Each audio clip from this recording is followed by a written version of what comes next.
This is Caffeinated Risk, the monthly podcast for security professionals by security professionals, focused on the principles of enterprise security risk management, exploring technology and business management issues and how they relate to information security risk. Once a month, two self-proclaimed grumpy security guys bring you analysis, insights, and interviews with leading security risk professionals to learn how they work through a project, a program, or their careers using a risk-based approach to security. Now here are your hosts, Tim McCreet and Doug Leese. Welcome, Josh. Thanks for joining the podcast. Well, it's a pleasure to be on. I appreciate you guys asking me.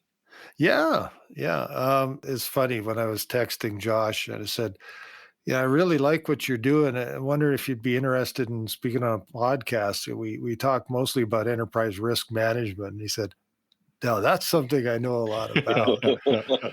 That's right. I've been living in this world for a while now, for sure.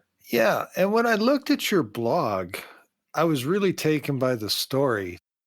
In your blog, you talk about how you were faced with this challenge of a problem of managing risk, and like most aspiring risk professionals in the department of one, you have no budget.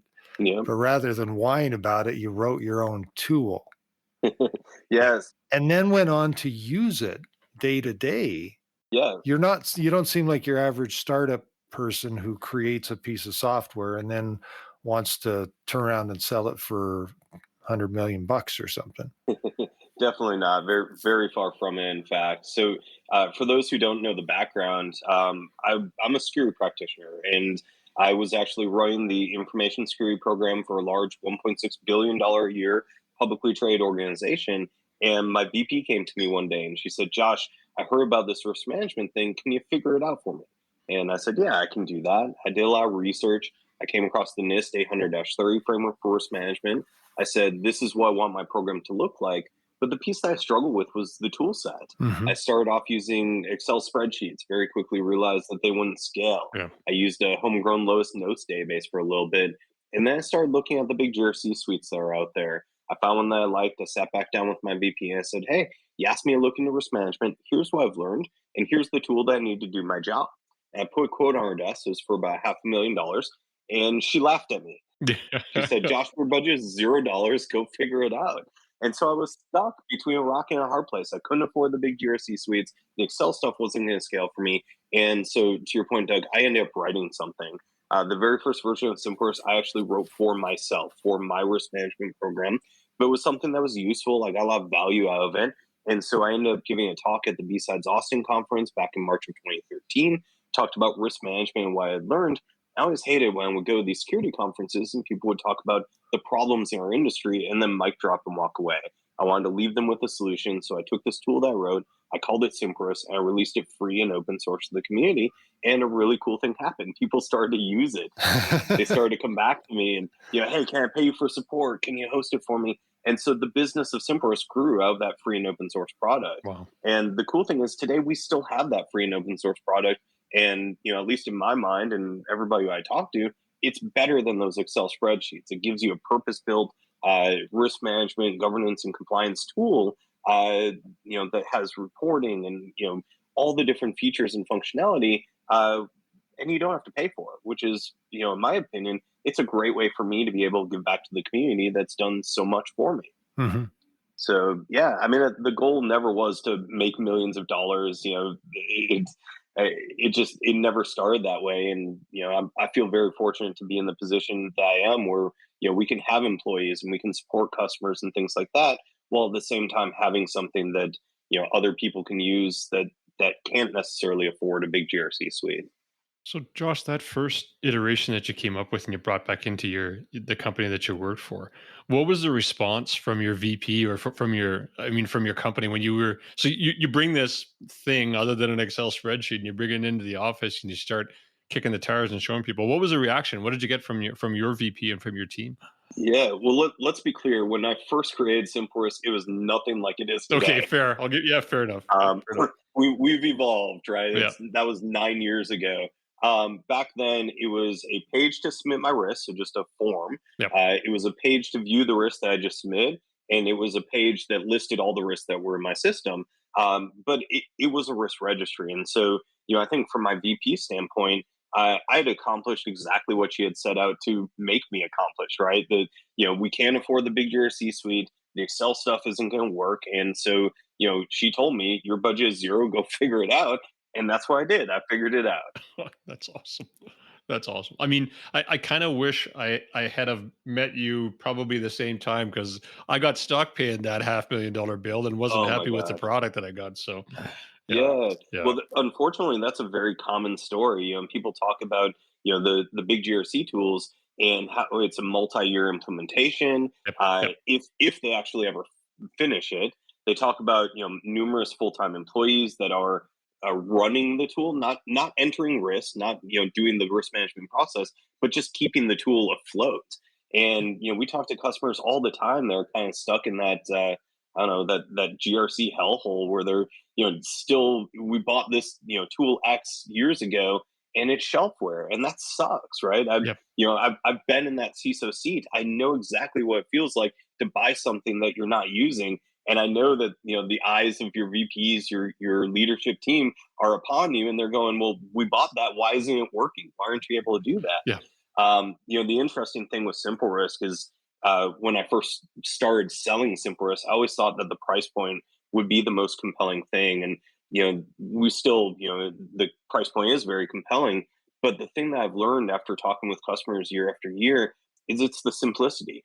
You look at those big GRC suites and they're these bloated, complicated packages. I talked with a customer last week, and they were talking about, I won't name names, but they were talking about product where, in order to make one relatively subtle change, they had to tweak that thing in like 10 different locations to make it all work together. And man, that sucks. If you're the person responsible for making those changes, that's not cool.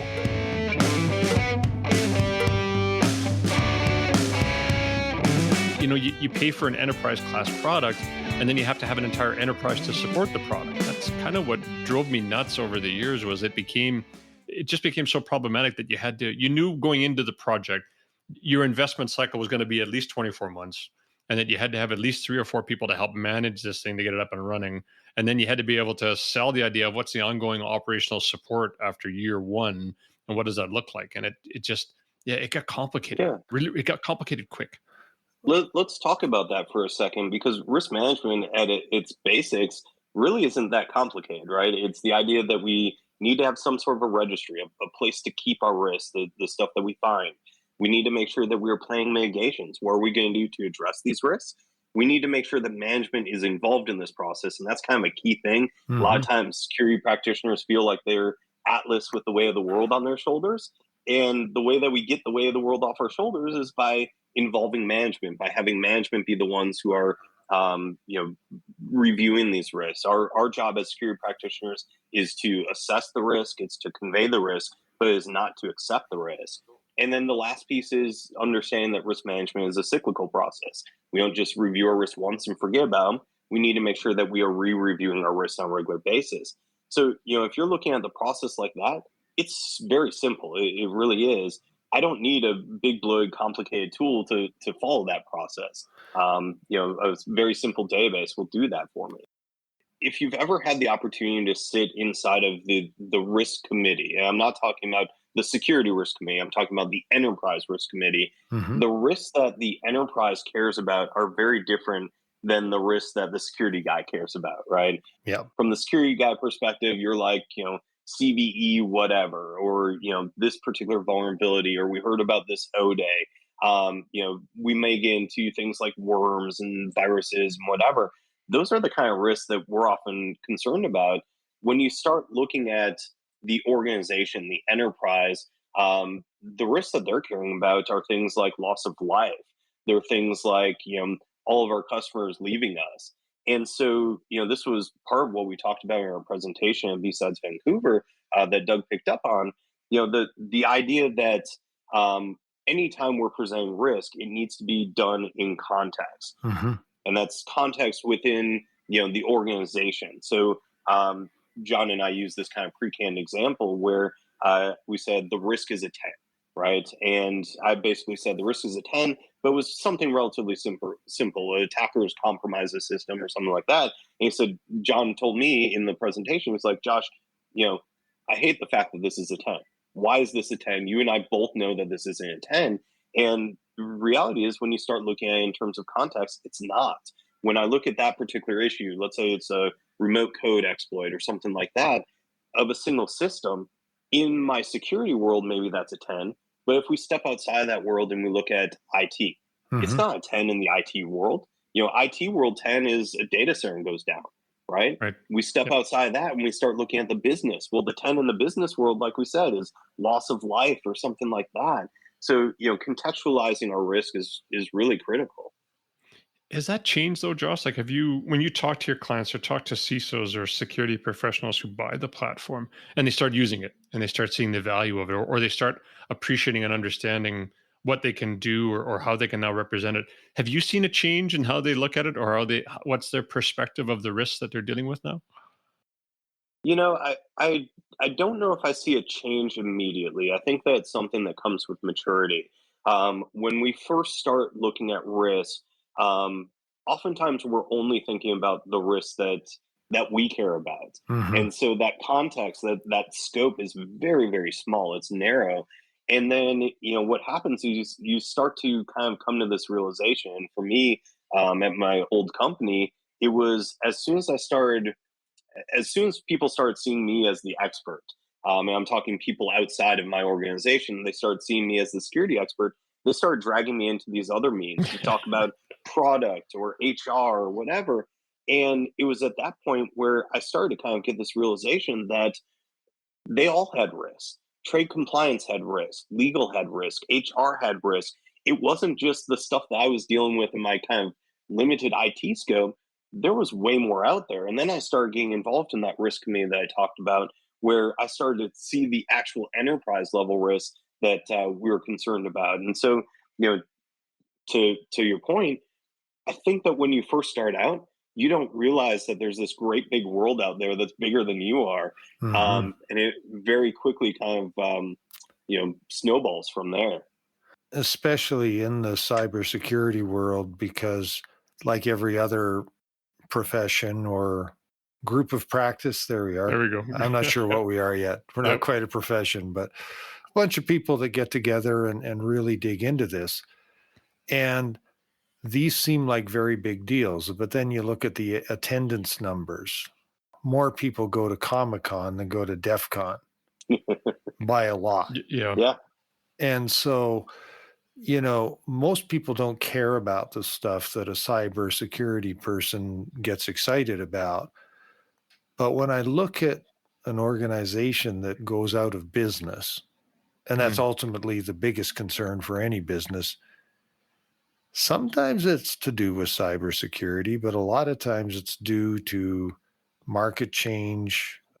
Here in Alberta, and you're down in Texas, so you're similar. The fossil fuel industry is definitely looking down an existential gauntlet of some sort. What do you do if nobody buys your stuff or it's illegal to sell it now? Cigarette companies had that same kind of thing. And, Yep. the we're not in business makes your log4j vulnerability on a local workstation pretty pitiful. Yeah. Now, in terms of the risk of businesses going out of business and things like that, I think this comes down to, well, John and I talked about this a little bit in our talk as well. This idea that as security practitioners, sometimes we get told no, not because the executive leadership team doesn't value the things that we're saying. It's all about that context. And to your point, if there's a risk that's out there that could potentially cause us to go out of business, that's a risk that probably takes priority over my risk of CV whatever, right? My risk of whatever happening. And so, contextualizing this, being able to say this risk it's important. We're not going to ignore the fact that this risk exists. Right. But as security practitioners, John, I think, said it best. He said, no is a junction. It's not a terminus. What this means is that it's a discussion. We need to start talking with people in our leadership team and saying, all right, I understand you're telling me no. How can I help? Hmm. Right? This is still an issue. We still need to find some sort of compensating control. We still need to address this somehow. Maybe we can buy insurance. Whatever the case is, we still have to handle this risk. Or I guess we can just flat out accept it and move on and hope it doesn't happen. But at least we have to acknowledge that the risk exists when we do that. And so, I think that contextualizing everything, understanding that if we're being told no, oftentimes there's a reason we're being told no, and maybe we just lack the context around why that is. No, and I like that because having heard no enough times from executives when I'm presenting, I don't take it personally anymore. It's business, and I get it. But can I ask from your perspective, as we're looking at, 'cause one of the reasons Doug and I are doing the podcast, Caffeinated Risk, it's a chance to give back, right? We've been so blessed in our careers that we've been really lucky to see the world change in our, soon to become, fingers crossed, a profession. But this idea of how do you train that next generation of security leaders to embrace this idea of risk, and that our whole world, like I've learned over the last 40 years that the role that we play is to identify the risk, just like what you mentioned. It's to identify the risk in an objective perspective and in a business term so that your executives understand it. And to your point, if they make a decision and they say no, it's still a discussion point. I can come back and talk about that no later. But how do you train that next generation, the folks who are going to sit hopefully in my chair one day and take over this space? How do we get them ready for that? Because I don't see that kind of formal training. I don't see that in anybody's roadmap for a career path into the security profession. So I'm curious as to where you think, or how can we get to that next maturity stage in security? Well, first of all, Tim, I love what you said. Risk is everywhere. It is what we do as security practitioners. And when I had this kind of epiphany that everything that I was doing, everything from application security, network security, operational security, physical security, you name it, it all stems from risk, right? And so the way that we manage that is through the risk management process. So once you have that epiphany, it's kind of all downhill from there. In terms of getting the next generation to recognize this, I gave a presentation a while back to a group of high school students, and I relate risk to things that they're familiar with. So, to give you an example, we all live in some sort of a neighborhood, right? Hmm. And our house, our what we do with our home, is reflective of the neighborhood, the people that are around there, the crime rate, is there potential for forest fires, things like that. So in our daily lives, we're making determinations about risk. Maybe I have bars on my window. Maybe I have a security system. Maybe I have a big, dog that likes to attack people when they come to the door. Right? I have smoke detectors. I have, whatever. Uh, these are all things that I do based on the risk to me, to my house, to my family. And I think when we start to think of risk as something that's personal, we start to understand it better. You can talk to a high school student or a junior high student, or probably even an elementary student, about what risk means to them. What are the things that you're concerned about for your family? I remember when I was a kid and we used to have the firemen come in and talk about how, if there's a fire, you should always, make sure that the doorknob's not hot before Yep. you leave the room, right? And you should have the ladder if you're on the second story, the way to get out. All this stuff is just assessing the risk to your particular situation, planning the mitigations, and then making sure that we're kind of reassessing on a regular basis. We learned the fundamentals of risk management when we were children. Yeah. And so I think a lot of that just kind of follows when we start talking with the next generation. Now, for me personally, my way to give back here in the US, and I actually think that you guys do it in Canada as well, there's an organization called Cyber Patriot. Mm-hmm. So Cyber Patriot, it starts in middle school. I mentor a team that's high school, and we actually work on defending systems. So it's Windows systems. They got both desktop and server. They do Linux systems, so they'll do Ubuntu or SUSE, stuff like that, and even networking stuff. And they start to learn security as part of this. And so, with my team, we've talked about the Sec Plus. We've talked about hacking. We've done capture the flag challenges, all sorts of things to try and get them to recognize, these are the risks and these are the mitigations. And for me, this is how I'm working on kind of teaching the next generation is, by helping to mentor them to help to work on that. And my team actually placed first in the state of Texas for Oh, this cool. last season, That's which was awesome. pretty awesome. Yeah. That's awesome. Well, I know for a fact that you have excellent hacking skills.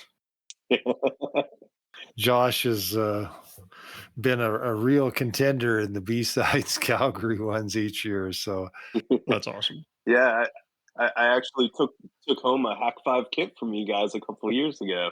I appreciate that. Yeah. it's kind of funny. It's like you've got all these hacking skills, but you're talking about risk management.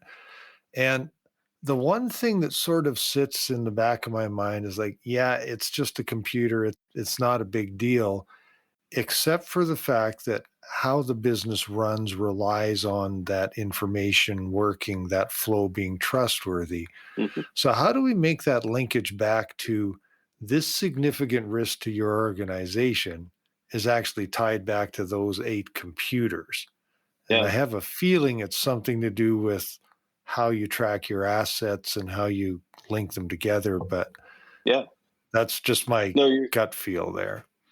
you're spot on. So, we often get asked about qualitative versus quantitative risk analysis, and we get asked about, how do I track risk across multiple systems? And, you look at, I'll call it a risk assessment tool. They call it a vulnerability assessment tool. But you look at tools like Nextways, Qualys, Tango, whatever. Mhm. Yep. The idea is that they run these scans across a whole bunch of assets. They come back with some vulnerabilities, which is essentially bubbled down to risk in our environment, and it's across whatever those assets are that have those vulnerabilities. I think you're spot on. The idea that our risks are associated with some sort of an asset, be it a system, a person, a type of data, a building, whatever. Um, that that is how we start to link these things together. And one of the things I've kind of learned is that it's a layer of maturity. Most organizations don't start off thinking about assets. Assets is kind of a glimmer in their eye, right? It usually starts off thinking about the risk. If we can just identify potential issues and we can start to have meaningful conversations about those issues, we're already in a better place. But then you start to wonder, how big is this issue? We know about the risk, right? We can quantify the likelihood or the impact or whatever, but we don't know how many systems are impacted or the value of the systems that are impacted. That's where we start to bring the assets in. And so, once we can start to tie the risk to the assets, now we can start to move to more of a quantitative assessment. We can say that the valuation, the maximum quantitative loss of this particular risk across this assets is X dollars. And we can start to get into some of that stuff. That ends up being the real sweet spot. Once you hit that level of maturity, you're doing pretty well. Okay. I like hearing that because that's the cornerstone of enterprise security risk management, or ESRM, is this understanding that first we need to understand the business. So it's on us as security professionals to learn as much as we can about our business. Well, and that's an important piece. Is anytime we're starting to talk about risk management and assets, business needs to be involved in that discussion. It's not a security guy going, "Well, here's the problems," right? It's the security person going, "Okay, let's talk with the business. Let's understand what things are important to them. What are the things that they feel like we should be protecting?" And chances are, it's completely different than what you think as the security guy. Yeah. You're like, well, that server seems really important. And they're like, oh, that server, that's nothing. That can go down at any point in time. But this thing, this manufacturing system, this is critical. This needs to be 24/7, 365, or we're losing money, Mhm. right? So once you start to involve the business in these discussions, it ends up being a whole different ballgame. So I'm going to ask a question to both of you because I have never been a CISO, and I probably never will be because I say what I'm thinking far too often. Yeah. You're both CISOs or have been in other organizations. And I think that is the CISO job, is to be that person that understands and makes that bridge between the technology and running the business. And these are the parts of your business that touch the technology, and these are the parts that are potentially affected by this. But I get the feeling a lot of times that a lot of CISOs aren't really stepping up and being the vocal ones, like, do this, ignore that. When things like Colonial happen, people at the very top suddenly get very excited because the senators don't call the CISO, they call the president of the company. Yeah. How do you push back effectively and remain employed, of course? Oh, well, okay. So now you put another twist and remain employed. All right. So I'll let Josh start, and I'll jump in. So, Yeah. Well, I mean, it starts with that golden parachute clause in the contract, right? you had those? Crap! I wasn't smart enough to get that. The thing with CISOs, I think, is that a lot of us do look at that CISO position as being the scapegoat, right? You are the chief scapegoat officer. That's what CSO stands for. And, the way that I think that we get out of that, it comes back to the risk management piece. It comes back to understanding that your role is the assess and the convey, but it's not the accept. And so, I think that you're right. I think that the idea that your CISO is this person who kind of walks the line between the technical people, the security engineers, the architects, the people who are evaluating the environments, they're finding the issues, and the business, the business who's looking at, how are we going to survive? How are we going to make money? How are we going to, keep operations afloat? And when the people in the IT side, on the technical side, are finding issues, being able to translate those into business speak, and risk is that language. It's that bridge that we walk. The CEO does not care about MSO 8067. They don't, right? No. They probably don't care if you talk 0-day or if you talk CVE. They don't care about what Nexpo's found this week, right? The CEO cares about these higher level things, and this is where we get back into the contextualizing. You can bring a risk to the CEO that's, our organization lacks a business continuity plan, right? That is a perfectly reasonable risk to bring to the CEO. You can talk about disaster recovery and things like that. You can talk about a breach of confidentiality. But we talked earlier about the risk committee. The high level risks that make their way into the risk committee are things like that. You will never find a CVE on the list of the top 10 risks that the business cares about. And so, as a CISO, you have to understand that bridge, and you have to be able to figure out, how do I bridge this gap? How do I relay the things that really are most important to us, to the CEO, to the board, things like that, in a way that they understand, that they can make meaningful decisions about? But then your job is to trickle that down into the actual action for the organization. I agree, and I wouldn't add a whole lot to what Josh said. I think a couple of things that I've done personally that made it was more work for me, but more beneficial for me, is the time I spent to learn the business, right? That was probably the first role first year or so in any opportunity I had as a CISO, was I would spend that first year literally taking out as many people as I could for coffee. Tell me about your business. Like, what does your department, your ministry, your division do within the organization? How does it help? And then to talk to the people who work with the assets every day and ask them, well, what happens if this isn't here? Or can you do your job if this application doesn't work? And that took, once I figured out that the puzzle, right? And I love puzzles. So once I figured out the puzzle and I got through it, then when I had those meaningful conversations with executives, it gave me the opportunity to reflect back and say, and in this particular business unit, here's where the risk would be most impactful. And then walk them through at a business level, the what if. And when they understood it and they realized, here's the risk, it's not often I didn't walk out of that room without assistance, help, money, or some way to resolve the issue. The security executive is not the one who signs the risk or accepts the risk. We're the one, to your point earlier, Josh, we present the risk in a way that the business understands it and can make a business decision based on the data we provide. That's our job.